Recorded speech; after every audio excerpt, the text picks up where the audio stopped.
और अनपढ़ बेगम की बुद्धिमत्ता। प्रस्तावना, महल का दृश्य। मुगलिया सल्तनत के सुनहरे दौर की बात है। आगरा का किला अपनी पूरी भव्यता के साथ यमुना के किनारे खड़ा था। बादशाह अकबर अक्सर बीरबल के साथ बागों में टहलते हुए गंभीर विषयों पर चर्चा किया करते थे। अकबर को विद्वानों, शायरों और पढ़े लिखे लोगों की सोहबत बहुत पसंद थी। उनके हरम में कई ऐसी बेगमें थीं जो फारसी, अरबी और तुर्की भाषा की ज्ञाता थीं। लेकिन इन सब के बीच एक बेगम ऐसी भी थीं जिनका नाम था बेगम दिलशाद। वे बहुत ही सरल हृदय की थीं, लेकिन उनकी एक कमी अक्सर चर्चा का विषय बनती थी। वे पढ़ना लिखना नहीं जानती थीं। वे एक छोटे से रियासत की राजकुमारी थीं, जहां युद्ध और राजनीति तो सिखाई गई, लेकिन किताबों का ज्ञान उनके पास नहीं था। घटना का आरंभ, उपहास की आग। एक शाम शाही पुस्तकालय के पास बनी बारादरी में अकबर अपनी अन्य बेगमों और बीरबल के साथ बैठे थे।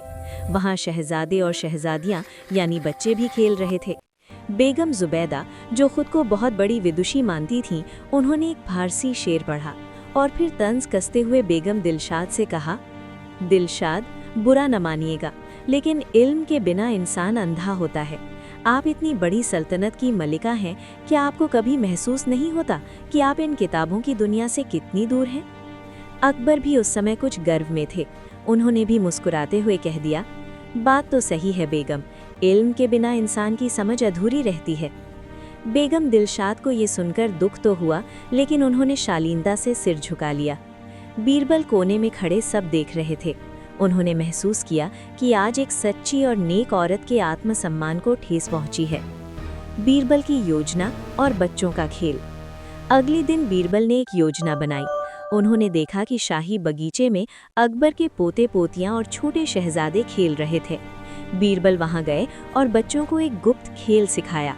उन्होंने बच्चों से कहा, कल सुबह जब बादशाह सलामत यहाँ आए तो आप सब एक पहेली के जाल में फंसने का नाटक कीजिएगा।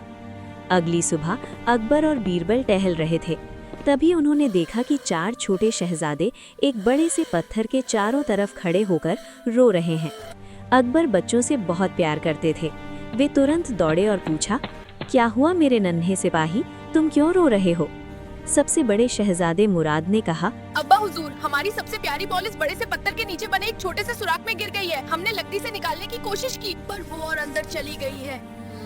अगर हम पत्थर हटाते हैं तो ऊपर लगा फूलों का ये सुंदर ढांचा गिर जाएगा। अब हम क्या करें? अकबर ने अपने अंगरक्षकों और वहां मौजूद पढ़े लिखे उलेमाओं यानी विद्वानों को बुलाया। किसी ने कहा, हुजूर, गणित के हिसाब से हमें इस कोण से खुदाई करनी चाहिए। किसी ने कहा, पुस्तकों में लिखा है कि मिट्टी गीली करके गेंद को ऊपर लाया जा सकता है। पर कोई भी तरीका काम नहीं कर रहा था, क्योंकि सुराख बहुत टेढ़ा और गहरा था। अनपढ़ बेगम की एंट्री। तभी वहां से बेगम दिलशाद गुजर रही थीं। बच्चों को रोता देख उनसे रहा नहीं गया। वे रुकी और अकबर से अनुमति लेकर बच्चों के पास गईं। उन्होंने ना तो कोई किताब मंगवाई, ना ही कोई गणित लगाया। उन्होंने पास खड़ी दासी से कहा, जाओ रसोई से एक बड़ी सुराही में गुनगुना पानी और थोड़ा शहद लेकर आओ। अकबर और अन्य विदुषी बेगम जुबैदा हंसने लगी। जुबैदा ने कहा, शहद और पानी, क्या आप गेंद को मीठा खिलाकर बाहर बुलाएंगी? बेगम दिलशाद शांत रहीं। उन्होंने पहले थोड़ा शहद सुराख के मुहाने पर लगाया और फिर धीरे धीरे गुनगुना पानी अंदर डाला।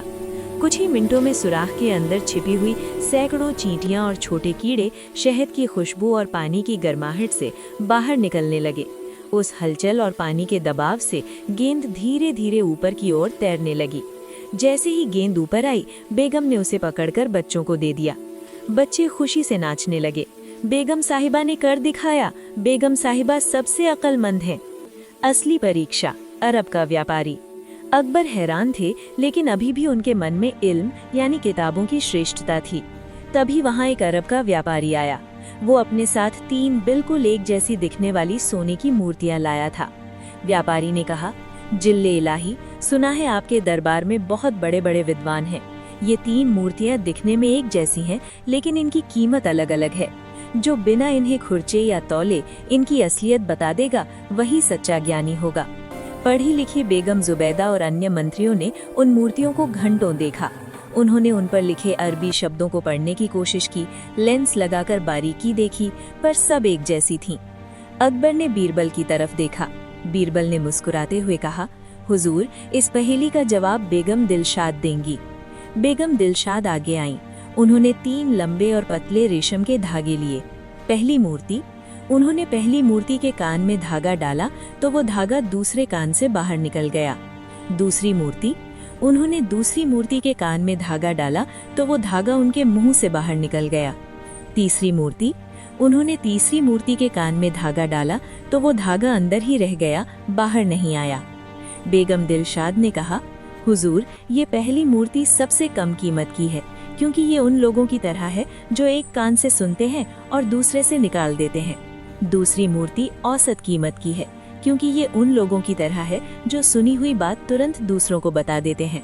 और ये तीसरी मूर्ति सबसे कीमती है, क्योंकि ये उन समझदार लोगों की तरह है जो दूसरों की बातों को सुनते हैं और उसे अपने भीतर सहेज कर रखते हैं, जो भरोसेमंद होते हैं।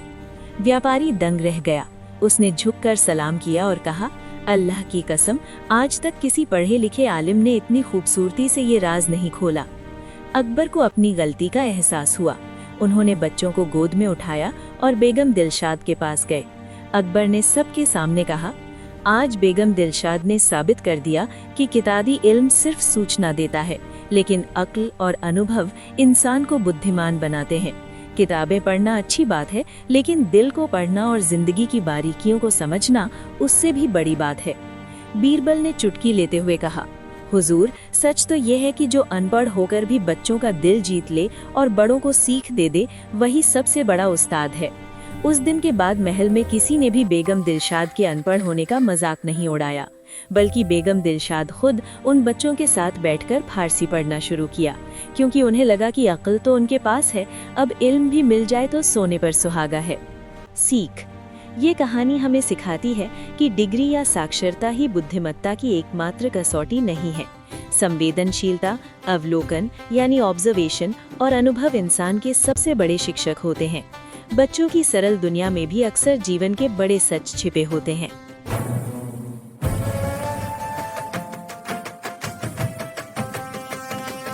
SRB 95 को लाइक, कमेंट, शेयर और सब्सक्राइब करें।